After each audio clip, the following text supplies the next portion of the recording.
Olá pessoal, vamos ver agora um exemplo de aplicação da equação fundamental da calorimetria. Lembrando que a gente utiliza essa equação quando você perceber que na questão está havendo apenas uma mudança na temperatura, ok?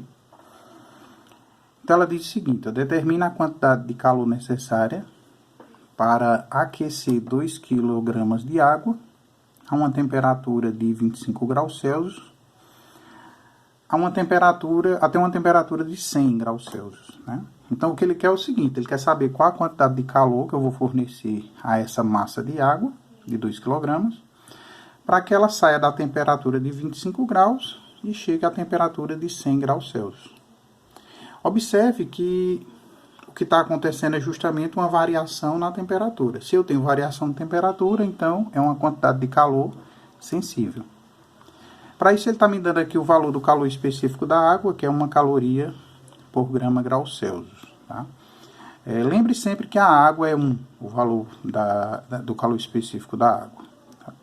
Mas na frente a gente vai ver mais detalhes sobre o que é o calor específico. Então veja, a questão ela quer que você calcule a quantidade de calor, né? Ou seja, o Q.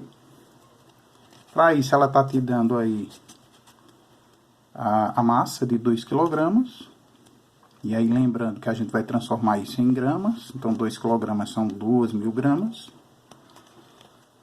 e a variação de temperatura, que está sendo de 25 até 100, então dá 75 graus Celsius, né? Temperatura final menos a temperatura inicial. E ele me dá também o calor específico da água, que é 1 caloria por grama grau Celsius. Pronto, então tudo organizado, a gente vai para a fórmula, né? Então, a equação fundamental da calorimetria, que é igual a mc delta θ. Substituindo os valores, então você tem uma massa de 2.000 gramas, calor específico é 1, e a variação de temperatura, 75 graus Celsius. E aí é simplesmente multiplicar esses valores e você chega ao resultado de 150.000 calorias, tá? Então você fez todos os cálculos em calorias porque o calor específico está em calorias aqui, ok? Bom, se você quiser também, ou se for uma necessidade da questão, né, você pode escrever isso também em quilocalorias, tá? Lembrando que esse K significa 1.000, né? Então, 150.000, esse K tira justamente os 3 zeros aqui e fica somente 150 quilocalorias. Então, são 150.000 calorias, ok?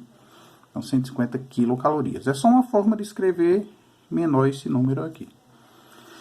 Também, você pode, se a questão necessitar disso, escrever o resultado em joules, né? E aí, se você quiser em joules, o que é que você vai fazer? Você vai lembrar daquela relação de que 1 caloria equivale a 4,18 joules, né? E aí, você tem 150.000 calorias e você quer saber qual a quantidade de calor. Aqui é simplesmente fazer uma regrinha de 3 e multiplica Q vezes 1Q, 150.000 vezes 4,18, você chega a 627.000 joules, que também pode ser escrito na forma de quilojoules, né? Então, 627.000 joules vai ficar 627 quilojoules, ok?